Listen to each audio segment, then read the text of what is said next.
अस्सलाम वालेकुम। Chapter number 11 का हम रिवीजन कर रहे थे और आज के लेक्चर के अंदर हम जिस टॉपिक के हवाले से बात करने जा रहे हैं वो टॉपिक बेसिकली एनर्जी है। इससे पहले हमने गैस की प्रेशर की इक्वेशन पे बात कर ली और आज हम गैस की एनर्जी के हवाले से डिस्कस करने जा रहे हैं, गैस के मॉलिक्यूल्स की एनर्जी। क्योंकि गैस के मॉलिक्यूल मूव करते हैं और अगर ये मूव करेंगे तो इट मीन्स मोशन है, और मोशन जो एसोसिएट होती है वो कौन सी एनर्जी से होती है, तो वो काइनेटिक एनर्जी से होती है। तो हम इस एनर्जी को आज डिस्कस करेंगे। इसके अलावा हम लॉस पे बात करेंगे और कुछ न्यूमेरिकल्स को भी डिस्कस करेंगे। तो के ई बेसिकली काइनेटिक एनर्जी है। तो इस एनर्जी को जब हम कैलकुलेट करते हैं तो कैलकुलेट करने के लिए बेसिकली हम कुछ डेरिवेशंस के स्टेप्स करते हैं। हम उस स्टेप को डिस्कस करेंगे यहाँ पर। ये जो एवरेज काइनेटिक एनर्जी है बेसिकली, ये average kinetic energy by definition हमने एक चीज़ शुरू में पढ़ी थी कि मॉलिक्यूल्स की जब आप काइनेटिक एनर्जी का एवरेज कैलकुलेट करते हैं तो आप इस एवरेज को कहते हैं टेम्परेचर। यानी मतलब ये हुआ कि अगर आपको टेम्परेचर को कैलकुलेट करना है तो आपको जो है काइनेटिक एनर्जी एवरेज को देखना होता है। जितनी ज़्यादा काइनेटिक एनर्जी एवरेज होती है उतना ही ज़्यादा टेम्परेचर होता है। यानी टेम्परेचर को अंडरस्टैंड करने के लिए हमें काइनेटिक एनर्जी को देखना होता है। अगर किसी ऑब्जेक्ट का टेम्परेचर बहुत ज़्यादा है तो हम कह सकते हैं कि उसके मॉलिक्यूल्स की काइनेटिक एनर्जी भी ज़्यादा होगी। तो they are directly proportional to each other. जिस तरह से प्रेशर को डिटरमिन करने के लिए हम जिस फैक्टर को बेस बनाते हैं वो है कोलिजन, वो है फोर्स। जितना ज़्यादा फोर्स अप्लाई करते हैं मॉलिक्यूल उतना ज़्यादा प्रेशर होता है। वैसे ही टेम्परेचर के लिए जिस फैक्टर की हम बात करते हैं वो है काइनेटिक एनर्जी।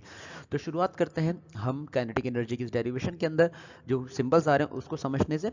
तो के यहाँ पे कांस्टेंट है और टी यहाँ पर टेम्परेचर है। के एक बोल्ट्जमैन कांस्टेंट कहलाता है जिस पे हम आगे चल के बात करते हैं। यहाँ पर हम ये जो इक्वेशन ड्राइव करने जा रहे हैं काइनेटिक एनर्जी एवरेज की, इस इक्वेशन को ड्राइव करने के लिए हम जो बेसिक इक्वेशन है प्रेशर की, जिसे काइनेटिक गैस इक्वेशन कहा जाता है, वहाँ से शुरुआत करते हैं। तो गैस का जो प्रेशर होता है वो प्रेशर काइनेटिक मॉलिक्यूलर थ्योरी के अकॉर्डिंग हमने कैलकुलेट किया है और वो है 1/3 रो वी स्क्वायर के बराबर। तो ये है प्रेशर मॉलिक्यूल्स का। तो मॉलिक्यूल्स का प्रेशर है 1/3 रो वी स्क्वायर। अब इसके बाद यहाँ जो रो है वो रो रिप्रेजेंट करता है डेंसिटी को, और डेंसिटी दो चीज़ों का प्रोडक्ट होती है। वो दो चीज़ें क्या हैं? तो वो दो चीज़ें हैं मास और साथ में वॉल्यूम का रेशो। यानी मास डिवाइड बाय वॉल्यूम, ये डेंसिटी कहलाती है। जबकि हमने यहाँ पर जो मॉलिक्यूल के मास को कंसीडर किया है वो नंबर ऑफ मॉलिक्यूल्स को कंसीडर किया है वो n होता है। तो n by V, total number of molecule in unit volume. तो total number of molecule in unit volume को हम एन वी कहते हैं। तो एन वी का मतलब number of molecule in unit volume. तो हमने एन वी की जगह पर लिख देना है एन डिवाइडेड बाई वी। तो एन वी किसके बराबर है? एन वी बराबर है एन अपॉन वी के। अब फर्दर जब हम देखते हैं ये वॉल्यूम डिवाइड हो रहा है, जैसे यहाँ पर दो वी आ रहे हैं, इन दोनों वी में डिस्टिंग्विश हमें करना है। वो ये कैपिटल वी वॉल्यूम है और जो स्मॉल वी है वो स्पीड के लिए आ रहा है। इसके बाद फर्दर हम ये स्टेप देखेंगे कि यहाँ जो वॉल्यूम डिवाइड हो रहा है वो प्रेशर से मल्टीप्लाई हुआ। यानी प्रेशर और वॉल्यूम का जो प्रोडक्ट है वो किसके बराबर हो गया? 1/3 mn v² के बराबर हुआ। अब हम क्योंकि काइनेटिक एनर्जी की इक्वेशन ड्राइव करना चाह रहे हैं और काइनेटिक एनर्जी का जो बेसिक फॉर्मूला है वो ये होता है 1/2 मास और वेलोसिटी का स्क्वायर। ये जो चीज़ें हैं ये तमाम चीज़ें इक्वेट करती हैं कि ये काइनेटिक एनर्जी आप इससे कैलकुलेट कर लें। तो हमें यहाँ पर अपनी गिवन इक्वेशन में m भी नज़र आ रहा है और v भी नज़र आ रहा है, लेकिन इशू ये आ रहा है कि हमें 1/2 नज़र नहीं आ रहा। तो हमने यहाँ पर लिखा कि multiply and divided by 2 on right hand side. तो आपने ये काम क्यों करना है? ताकि आप काइनेटिक एनर्जी के फॉर्मूले को बना सकें। तो काइनेटिक एनर्जी के फॉर्मूले को बनाने के लिए हमने यहाँ पर एडिशनल चीज़ लिखी कि मल्टीप्लाई और डिवाइड बाय 2 करें। तो यहाँ पर हमने 2 को मल्टीप्लाई में भी देखें लिख दिया और 2 को डिवाइड, पहले 1/3 लिखा हुआ था सिर्फ, अब देखें 2 मल्टीप्लाई में भी और 2 डिवाइड में भी लिखा हुआ है। ये करने के बाद हमने जो है 1, 2 और 3 जो नज़र आ रहा था वो तो सेपरेट लिखा, एन को भी सेपरेट लिख दिया अलग। जबकि ब्रैकेट के अंदर हमने बता दिया यहाँ पर कि 1/2 हाँ और एम वी स्क्वायर, ये बेसिकली एक फॉर्मूला है और इसको अरेंज करने के बाद हमने इसकी जगह पर लिख देना है कि ये किस चीज़ का फॉर्मूला है। तो ये फॉर्मूला है के ई एवरेज का। यानी काइनेटिक एनर्जी एवरेज किसके बराबर होती है? हाफ एम वी स्क्वायर के बराबर होती है। अब फर्दर, क्योंकि हाफ एम वी स्क्वायर तो काइनेटिक एनर्जी था, अब फर्दर हम ये इसको सिंप्लीफाई कर रहे हैं कि हमें तो काइनेटिक एनर्जी का फॉर्मूला कुछ ये ड्राइव करना है कि 3/2 kT होता है काइनेटिक एनर्जी का फॉर्मूला। तो इसको ड्राइव करने के लिए हम यहाँ बात करते हैं कि जर्नल गैस इक्वेशन। तो जर्नल गैस इक्वेशन या आइडियल गैस इक्वेशन के अकॉर्डिंग प्रेशर और वॉल्यूम का जो प्रोडक्ट होता है वो nRT के बराबर होता है। और हमारी जो डेरिवेशन है जिसमें हमने इक्वेशन 1 फॉर्म की है, ये इक्वेशन बताती है कि प्रेशर और वॉल्यूम का प्रोडक्ट इन चीज़ों के बराबर होता है। लेकिन दोनों ही प्रेशर और वॉल्यूम के प्रोडक्ट है, तो हम दोनों इक्वेशंस को कंपेयर करते हैं। तो now compare equation 1 and equation 2। तो कंपैरिजन के बाद क्या मिलता है हमें, हम जो इक्वेशन 1 में पीवी दिख रहे थे वहाँ पर, उस पीवी की जगह पर हम क्या लिख देते हैं, nRT लिख देते हैं, जबकि राइट साइड पर 2/3 NKE लिखा हुआ है हमने यहाँ पर। अब इसको फर्दर हमने सिंप्लीफाई किया। फर्दर सिंप्लीफाई क्या किया, हमें नंबर ऑफ मॉलिक्यूल जो कैपिटल एन है मल्टीप्लाई होता हुआ नजर आया, तो हमने उसको लेफ्ट साइड पे डिवाइड कर दिया। तो n divided by N R T 2/3 KE average, ये हमने इक्वेशन ड्राइव की। अब इसके बाद यहाँ पर हम एवोगाड्रोस नंबर पे बात करते हैं। एवोगाड्रोस नंबर क्या होता है कि एक मोल में जो नंबर ऑफ मॉलिक्यूल्स होते हैं आप उसे एवोगाड्रोस नंबर कहते हैं। और ये एवोगाड्रोस नंबर कैसे पता किए जाते हैं, तो एवोगाड्रोस नंबर पता करने का तरीका होता है कि नंबर ऑफ मॉलिक्यूल्स को डिवाइड करते हैं हम नंबर ऑफ मोल्स से। अगर मॉलिक्यूल्स और मोल को डिवाइड कर दिया जाए तो आप क्या पता कर लेंगे, एवोगाड्रोस नंबर का पता लग जाएगा। तो n डिवाइडेड बाय n, जबकि अगर हम नंबर ऑफ मोल्स को डिवाइड करते हैं नंबर ऑफ मॉलिक्यूल्स से तो आपको क्या पता लगता है, 1/Na। 1/Na basically Avogadro number का रेसिप्रोकल है, क्योंकि हमें यहाँ पर n/n की वैल्यू चाहिए थी number of mole divide by number of molecules. तो उस हिसाब से हमने इक्वेशन को अरेंज किया। तो जहाँ पर मोल और मॉलिक्यूल्स हैं हम उसकी जगह पर 1/Na लिख देते हैं। तो हमने लिख दिया n/n की जगह, ये मोल और मॉलिक्यूल्स की जगह 1/Na लिख दिया हमने। इसको फर्दर सिंप्लीफाई करते हैं। देखें यहाँ पर Na एवोगाड्रोस को रिप्रेजेंट करता है, जबकि R यहाँ पर रिप्रेजेंट कर रहा है यूनिवर्सल गैस कांस्टेंट को। इसका मतलब कांस्टेंट डिवाइड बाय कांस्टेंट लिखा हुआ है। तो जब कांस्टेंट डिवाइड बाय कांस्टेंट करते हैं आप, तो कांस्टेंट डिवाइड बाय कांस्टेंट करने पर आपको एक और चीज़ फॉर्म होती है, और वो चीज़ जो होती है आप उसे कहते हैं बोल्ट्जमैन कांस्टेंट यानी K। तो यहाँ पर K क्या है, K का मतलब है बोल्ट्जमैन कांस्टेंट। तो बोल्ट्जमैन कांस्टेंट यानी R/Na की जगह आपने K लिखना है। कौन कौन से कांस्टेंट का रेशो है ये, एक तो ये R का और दूसरा Na का जो रेशो है आप उसे K कहेंगे। K मीन्स बोल्ट्जमैन कांस्टेंट होता है। तो हम ये करेंगे, अब इक्वेशन नंबर जो हमारी 4 है, इस 4 इक्वेशन के अंदर जो R/Na है उसकी जगह पर हम लिख देंगे K यानी कि बोल्ट्जमैन कांस्टेंट।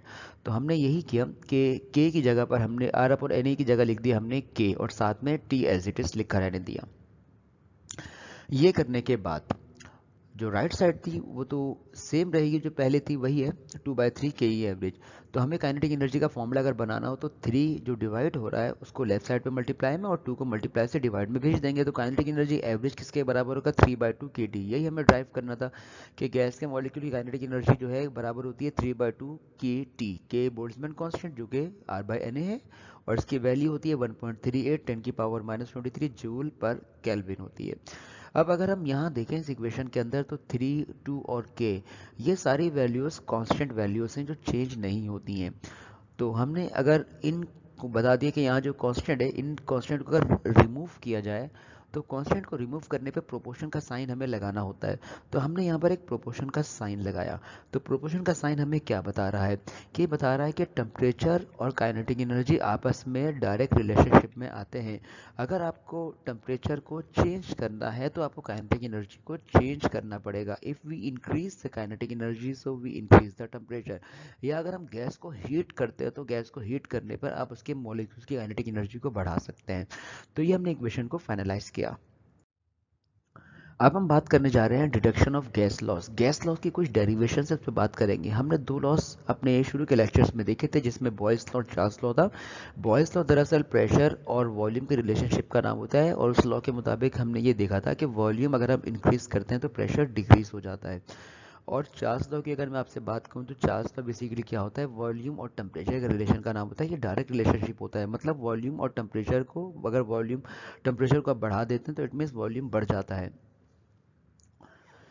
तो शुरुआत करते हैं, गैस लॉ की डेरिवेशंस को समझते हैं, और हम इसको समझने के लिए अपनी बेसिक इक्वेशन पर जाएंगे जो कि प्रेशर ऑफ गैस मॉलिक्यूल्स की है, P इक्वल्स टू 1/3 रो यहाँ पर डेंसिटी और V यहाँ पर स्पीड को रिप्रेजेंट कर रहा है मॉलिक्यूल्स की, जबकि रो का मतलब है MnV, M मास, और Nv का मतलब number of molecule in unit volume. MnV रो को रिप्रेजेंट कर रहा है यहाँ पर। अब Nv का मतलब क्या है, अभी बात हुई थी आपसे कि Nv का मतलब है number of molecule divided by volume होता है। वॉल्यूम क्योंकि डिवाइड हो रहा है तो वो लेफ्ट साइड पे मल्टीप्लाई में लिखा, तो पी वी बराबर है 1/3 MnV स्क्वायर के बराबर हुआ। हम अगर काइनेटिक एनर्जी का यहाँ पे फॉर्मूला ड्राइव करें तो काइनेटिक एनर्जी फॉर्मूले में हाफ MV स्क्वायर आता है, यहाँ पर M तो आ रहा है V स्क्वायर लेकिन हाफ नहीं आ रहा, तो इसलिए हमने यहाँ पे 2 से मल्टीप्लाई और 2 से डिवाइड किया।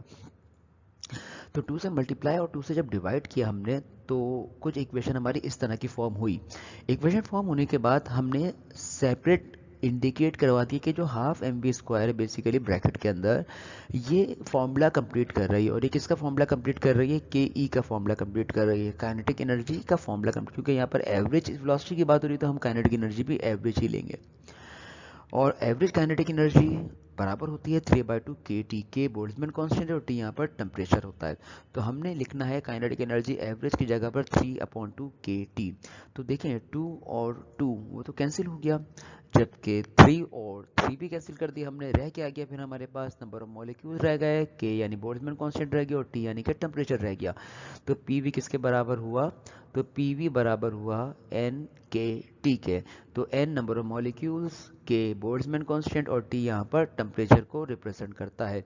अब हम यहाँ पर क्योंकि हमारे टॉपिक का पर्पस था टू डिड्यूस द लॉस, तो पहले हम बात करने जा रहे हैं बॉयल्स लॉ के हवाले से। बॉयल्स लॉ किन दो चीज़ों का रिलेशन होता है, तो हमने कहा बॉयल्स लॉ प्रेशर और वॉल्यूम का रिलेशन होता है इनवर्स, यानी वॉल्यूम अगर आप इंक्रीज करते हैं तो प्रेशर डिक्रीज करना पड़ता है, डिक्रीज हो जाता है।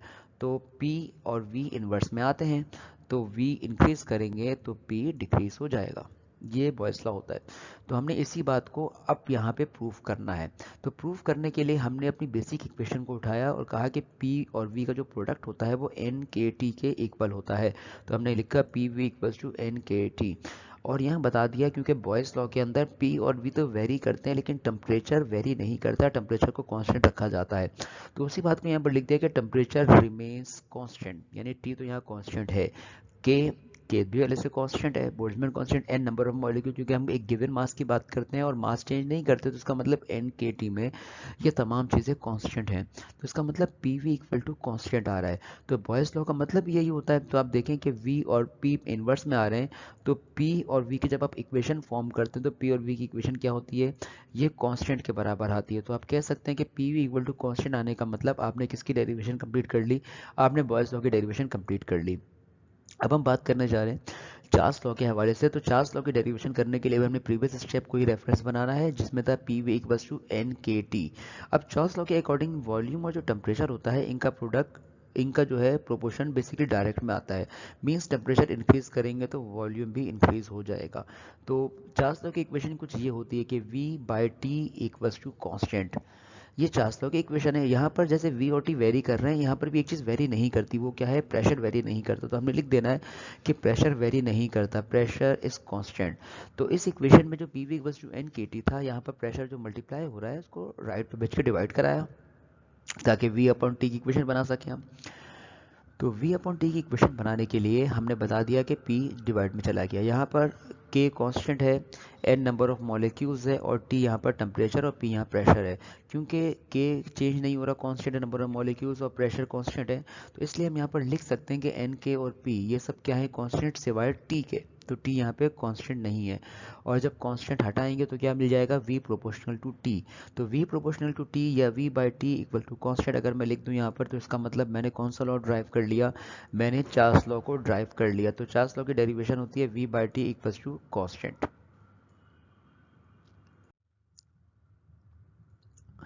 अब हम बात करने जा रहे हैं काइनेटिक एनर्जी पर मोल। हमें एक मोल की काइनेटिक एनर्जी कैलकुलेट करनी है। तो हम जानते हैं एवरेज काइनेटिक एनर्जी किसके बराबर होती है, 3/2 kT के बराबर होती है। लेकिन डेफिनेशन जो होता है एवरेज कैलकुलेट करने का वो ये होता है कि आप तमाम मॉलिक्यूल्स की काइनेटिक एनर्जी को ऐड करें, डिवाइड उनकी तादाद से कर दें मॉलिक्यूल्स की, यानी kinetic energy divided by number of molecules, ये एवरेज निकालने का बेसिक मेथड होता है। तो अब हमने इक्वेशन 1 और इक्वेशन 2 को आपस में कंपेयर कराया, यानी kinetic energy divided by number of molecules और 3/2 kT को हमने इक्वेट किया। इक्वेट करने के बाद हम यहाँ बता देते हैं कि जो n है नंबर ऑफ मॉलिक्यूल्स हैं, और नंबर ऑफ मॉलिक्यूल्स किसके बराबर होते हैं, ये दो चीज़ों का प्रोडक्ट होते हैं। दो चीज़ें क्या है, नंबर ऑफ मोल्स और साथ में क्या लिखते हैं हम, एवोगाड्रोस नंबर। इन दो चीज़ों के प्रोडक्ट का नाम नंबर ऑफ मॉलिक्यूल्स होता है, तो हमने नंबर ऑफ मॉलिक्यूल्स की जगह पर लिख देना है n इंटू एन ए। ये करने के बाद हम यहाँ पर जो एन ए एवोगाड्रोस नंबर है उसको मल्टीप्लाई में भेज देते हैं, यानी यहाँ पर कुछ ये हुआ, तो 3/2 के टी एन ए हुआ। के यहाँ पे बोल्ट्जमैन कांस्टेंट है, और बोल्ट्जमैन कांस्टेंट किसके बराबर होता है, आर बाय एन ए के बराबर होता है। तो हमने के की जगह लिख दिया R divided by N A, K की जगह पर हमने लिख दिया आर बाय एन ए और एन ए कैंसिल हुआ, तो काइनेटिक एनर्जी पर मोल हमें कितना मिला, 3/2 आर टी। ये काइनेटिक एनर्जी एवरेज का फॉर्मूला है। अगर आपसे कहा जाता है काइनेटिक एनर्जी एवरेज कैलकुलेट करें तो 3/2 के टी किया जाता है। अगर आपसे कहा जाता है काइनेटिक एनर्जी पर मोल कैलकुलेट करें तो 3/2 आर टी। 3/2 आर टी से पर मोल की एनर्जी पता लगती है, और 3/2 के टी से आपको एवरेज काइनेटिक एनर्जी पता लगती है। अब इसके मुतालिक न्यूमेरिकल हम इस पर बात करेंगे। क्वेश्चन नंबर 11.5 पेज नंबर 38 पर है।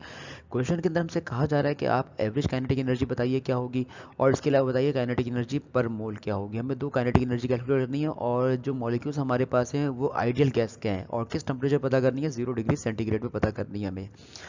तो सबसे पहले तो इसका डाटा समझते हैं। हमें टेम्परेचर गिवन है, और टेम्परेचर कितना गिवन है, 0 डिग्री सेंटीग्रेड। तो हम 0 डिग्री सेंटीग्रेड को कन्वर्ट करेंगे केल्विन में, तो 0 + 273 यानी कि 273 केल्विन हुआ।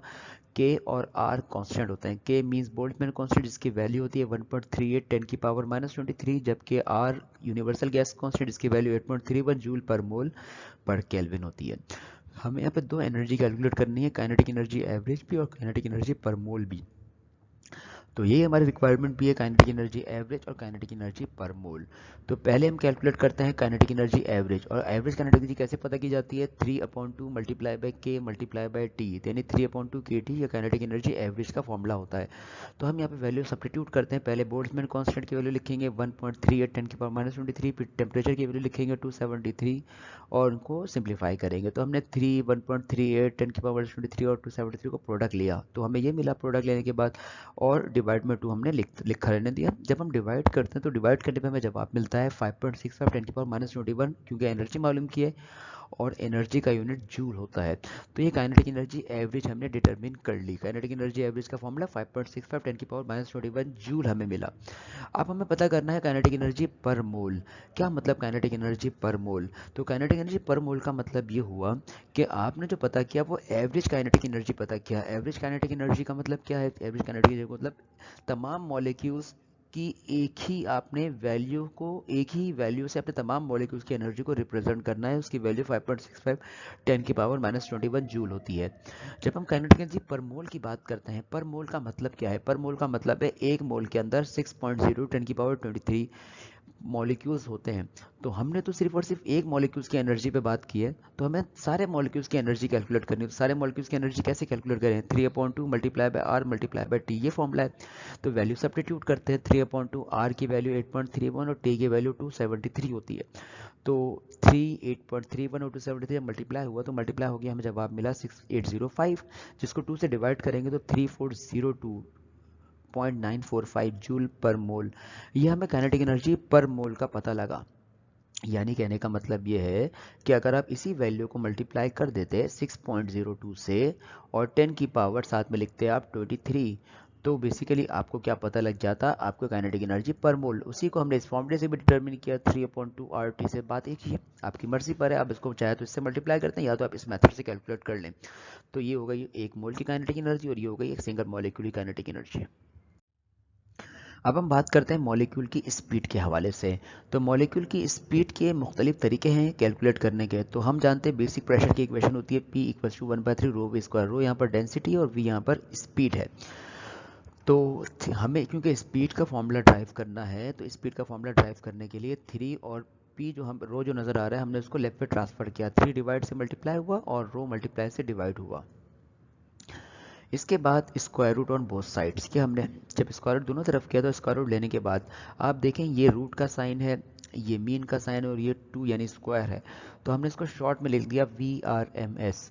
यानी अगर आपको मॉलिक्यूल्स की स्पीड पता करनी है तो मॉलिक्यूल की स्पीड को आपने कहना है VRMS। आर यहाँ पर रूट है, मीन लाइन को रिप्रेजेंट कर रहा है बार को, और टू बेसिकली स्क्वायर VRMS। तो मॉलिक्यूल की स्पीड कुछ इस फॉर्मूले से मालूम की जाएगी 3p divided by rho under root के साथ। एक और मेथड भी है, हम उस पर ही बात करते हैं। अब काइनेटिक एनर्जी एवरेज इक्वल होती है 3/2 kT के। अब हम यहाँ पर ये करते हैं कि काइनेटिक एनर्जी जो है बेसिक डेफिनेशन के मुताबिक हाफ mv² फॉर्मूला बनाती है। तो हमने इस फॉर्मूले को लिखा, तो 2 और 2 तो कैंसिल हुआ। कैंसिल करने के बाद हमें यहाँ पर जो रिमेनिंग वेरिएबल्स थे उनको कॉपी करना है, mv² है और साथ में हमने लिख दिया यहाँ पर 3 kT, कॉपी किया हमने। उसके बाद क्योंकि आपको तो v का फॉर्मूला बनाना है स्पीड का, तो m मल्टीप्लाई हो रहा है, डिवाइड में आया, तो 3 kT बाय m। क्योंकि यहाँ पर जो है हम बात करने जा रहे हैं एवरेज के हवाले से, तो एवरेज के हवाले से बात करने के लिए हमने यहाँ पर दोनों तरफ क्या लिखना होता है, रूट लगाना होता है। तो हमने दोनों तरफ लगा दिया square root on both sides, तो लेफ्ट साइड पे भी और राइट पे भी रूट आया। तो रूट आने के बाद अब फॉर्मूला क्या बन गया, रूट के लिए r लिखना है मीन m और s² VRMS 3 kT over m। m मास है और k यहाँ पे बोल्ट्जमैन कांस्टेंट को रिप्रेजेंट करता है। एक और तरीके से भी हम VRMS कैलकुलेट करते हैं, वो तरीका कुछ ये है कि अगर हम बेसिक डेफिनेशन के मुताबिक कहें कि VRMS ये होता है, तो इस फॉर्मूले को हम फर्दर सिंप्लीफाई करते हैं और हम कहते हैं कि m मास है और मास बेसिकली मॉलिक्यूल का, सिंगल मॉलिक्यूल का है, और k यहाँ पे बोल्ट्जमैन कांस्टेंट है जो कि दो चीज़ों का रेशो का नाम है। और वो दो चीज़ें क्या हैं, एक तो यूनिवर्सल गैस कांस्टेंट यानी r, और साथ में एवोगाड्रोस नंबर Na। अगर आप इनको डिवाइड करते हैं तो Na और r का जो डिवीजन है वो k कहलाता है। तो हमने k की जगह पर क्या लिख देना है, r/Na लिख देना है। अब ये जो m और Na हमें नज़र आ रहा है लिखा हुआ, ये m और Na बेसिकली एक मॉलिक्यूल के मास को आप सारे मॉलिक्यूल की तादाद से मल्टीप्लाई करते हैं, तो बेसिकली आपने मोलर मास कैलकुलेट कर लिया। तो एक मोल का मास किसके बराबर हुआ, तो m बेसिकली दो चीज़ों के प्रोडक्ट का नाम है, mass of one molecule into quantity of molecules, m into mNa। तो बेसिकली mNa मॉलिक्यूलर मास है। तो VRMS का एक और तरीका भी है हमारे पास, ये 3RT बाई m कर सकते हैं, 3 kT बाई m भी, और साथ में 3p डिवाइड बाई रो भी कर सकते हैं। अब हम डिस्कस करते हैं इसके मुतालिक एक न्यूमेरिकल 11.4। न्यूमेरिकल के अंदर हमसे कहा जा रहा है calculate the root mean square speed, यानी RMS v यानी स्पीड हमें कैलकुलेट करनी है, किसकी, हाइड्रोजन के मॉलिक्यूल्स की कैलकुलेट करनी है, और किस टेम्परेचर पे, 800 केल्विन पर, जबकि मोलर मास कितना होता है, 2 AMU होता है, और r की वैल्यू 8.31 होती है। तो हम डाटा के अंदर सारी बातें मेंशन करते हैं। टेम्परेचर हमारे पास कितना है, 800 केल्विन, ठीक है। इसके अलावा molar mass m, capital M 2 AMU होता है। अब ये जो 2 AMU हमें नज़र आ रहा है, बेसिकली फिजिक्स में तो हम जानते हैं मास ग्राम में एक्सप्रेस किया जाता है। तो एटॉमिक मास यूनिट क्या है, तो एटॉमिक मास यूनिट बेसिकली आप जानते हैं कि मोलर मास जो होता है या मॉलिक्यूलर, तो वो इस तरह कैलकुलेट किया जाता है कि आप जो है डिवाइड कर देते हैं, क्या डिवाइड कर देते हैं, क्योंकि मोल की बेसिक डेफिनेशन होती है, मोल की बेसिक डेफिनेशन ये होती है कि mass divided by molecular mass. तो m का फॉर्मूला क्या बनता है, तो m का फॉर्मूला बन जाता है कुछ ये, mass divided by n। Mass basically kilogram में और n मोल, यानी AMU के बेसिक केमिस्ट्री की डेफिनेशन पर जाएं तो वो ग्राम पर मोल होता है। यानी हमें मोलर मास ग्राम पर मोल में गिवन है, हमें ग्राम को किलोग्राम में कन्वर्ट करने के लिए डिवाइड बाय 1000 कराना पड़ा। तो डिवाइड बाय 1000 कराया तो हमें मिल गया आंसर किलोग्राम पर मोल। ये हमें मोलर मास के बारे में पता लगा 0.002 किलोग्राम पर मोल, जबकि r की वैल्यू 8.31 होती है। हमें कैलकुलेट करना है VRMS। VRMS का मतलब है रूट मीन स्क्वायर स्पीड। अब कैलकुलेट करने के लिए फॉर्मूला यहाँ पर कौन सा यूज़ करें, तो इस जो फॉर्मूला हम यहाँ पर यूज़ करने जा रहे हैं वो है VRMS equal to √3RT divided by capital M। Value substitute करते हैं, तो पहले R की वैल्यू लिखेंगे 8.31, टेम्परेचर 800, जबकि मोलर मास कितना है हमारे पास, तो मोलर मास 0.002 है। तो मल्टीप्लाई किया हमने 3 को, 8.31 को और 800 को, तो हमें 19944 मिला। अब डिवाइड करते हैं, तो जब 19944 को 0.00 डिवाइड करेंगे तो 997200 मिलेगा। इसके बाद हमने इसका रूट कैलकुलेट करना है, तो रूट कैलकुलेट करने पे आंसर मिला 3157.84 मीटर पर सेकेंड। यानी गैस के मॉलिक्यूल्स की जो स्पीड होती है, जिसको VRMS कहा जाता है, रूट मीन स्क्वायर स्पीड भी कहा जाता है, वो किसके बराबर है, तकरीबन 3000 मीटर पर सेकंड के बराबर है।